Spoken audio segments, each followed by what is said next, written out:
Welcome, the War Chief of Light is back with another epic video. Hi, my name is PBE, but you lovely people are more than welcome to call me Peeps.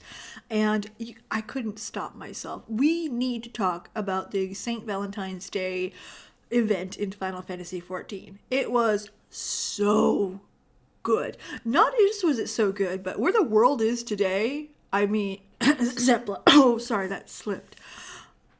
We needed a message like that. Although she was a little muted.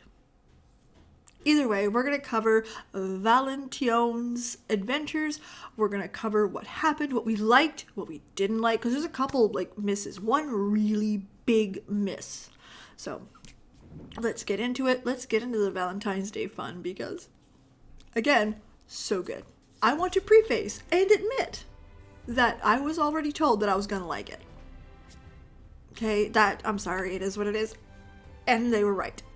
So I came in with a little bit of, what do you got for me? And it did not disappoint. There's even a time when this girl's about to get her freak on. You know what? Roll the clip because so good. I don't dislike it, but when you bare your heart to me, it makes me think that I'd rather bear, of all I'd like to bear, whoa. I don't dislike it, but when you bare your heart to me like that, it makes me think of all I'd like to bear. Oh, girl. Get it. Let's get to the heart of the message. This is a story that expression through clothing and how we present ourselves is self-care, and that is a form of love. We have two siblings that are taking over the event like they never have before. And to do that, they kind of switch attires because tradition, right? Tradition.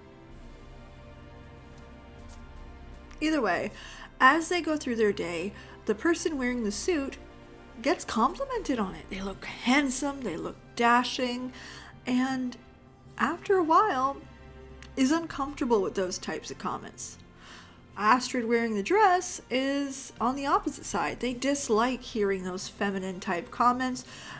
It doesn't suit them. It doesn't make them feel good. So they're not happy. They switch it up and they realize that, you know what? Being comfortable in your own skin is important. And it is a form of love. Cute. I mean, with today's world as it is, that was awesome. Now, we know that Final Fantasy XIV has a tendency of making things a little vague, a little open, a little to your interpretation. They don't do things very directly, so keep that in mind as we keep going, okay? There are many ways that we can interpret this story. We can interpret it as they just didn't like wearing the clothes they were given. Listen, I have met women who would be caught dead in a dress. End of the world. And I have met men who are like, you know what? A dress is the greatest thing since sliced bread. Have you had your balls out in the open in the summer? Just saying. Freedom.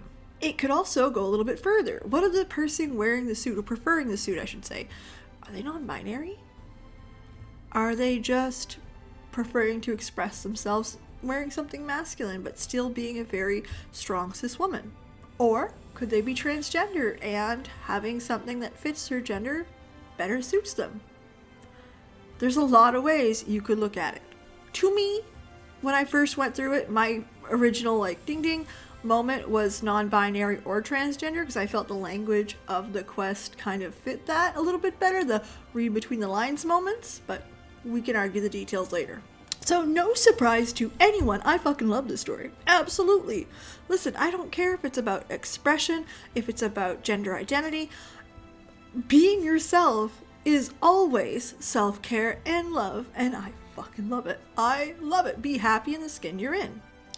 They did miss the mark a couple times, too, actually, in my humble opinion. Number one, and this is the one people do debate with me, and that's okay. Debate is healthy, it's good. I know that Final Fantasy XIV likes it vague. They like you to insert your own personality into it or your own thought process, and I get that. I do. I also understand that I'm not Japanese. I don't know anything about Eastern culture. I'm a Canadian through and through. So I don't know how much Japanese culture goes into that vagueness or how much Japanese politics go into the vagueness. I don't know. Okay, we're going to put that line right there. However, this Canadian girl would love to see at least a few moments that is not up for debate, that is really not vague, that LGBTQ plus representation is in your face. I would like some moments that are not vague. And I'm okay keeping a lot of it vague. Like the Scions, I think it's great that they are, you know, you can have a crush on any of them. Like Sadu's a good example. Is she bisexual? You'll never know. I like those little teases. But I do wish they had at least a couple moments where you're like, yes. They almost did that with Gaia and Reen. Listen. The Aetheryte was a fucking rainbow. The cookies, they made a 2-seater little car and they couldn't invite you along. Come on. My girls are gay, okay? But would it have hurt to have a moment where you watch them walking away and they reach for each other's hand? Just in a moment? Just enough to say, check mark, yes they are. Because when you leave something open for interpretation, it's easy to erase any bit of representation. And I'm sorry, but representation matters. Big time. Yeah, representation matters. And I think I would like a couple straight on the nose. Yeah, no, they absolutely are. I'm not saying that the whole game needs a revamp. But I like the vagueness to it. You can attach your character to it in an RP kind of thing. I like that a lot. Just saying, a couple would be nice. Now the biggest faux pas that they did, okay, and I'm sorry, y'all can fight all day with me on this one, but too bad. The items that we got were beautiful suit and dress. Gender locked. What the fuck? No, seriously, what in the actual fuck? We had a story about being comfortable in one's skin and wearing what makes you feel like you. And then we give you gender locked quest items.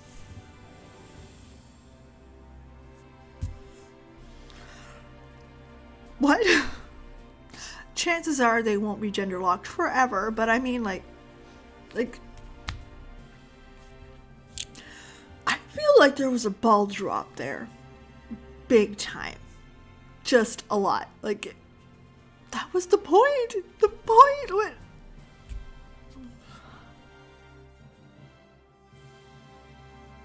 overall, this quest was a giant win. I enjoyed it very much. And again, with the climate of today, I think it was extremely important to have a story like this. So I'm glad they included it, even if it was a little vague.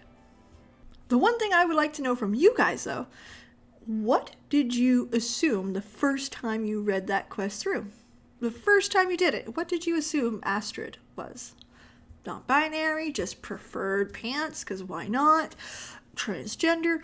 What did you read between the lines? What was your assumptions? Let me know in the comment section down below. I'm curious. That simple. If you like this video, you like my adventures, you like getting nerdy, listen, you know what to do. Subscribe, ring the bell, watch some streams, actually come hang out. Listen, we have some fun here all the time. But in the meantime, have a legendary day. Thanks so much for being here, and I can't wait to see you guys again on the next one. Bye. Be who you are. Wear what makes you, you. Oh, before I forget, fuck TERFs. Maybe I'm a little young, but you don't know what I've become. Can't you see it in my face?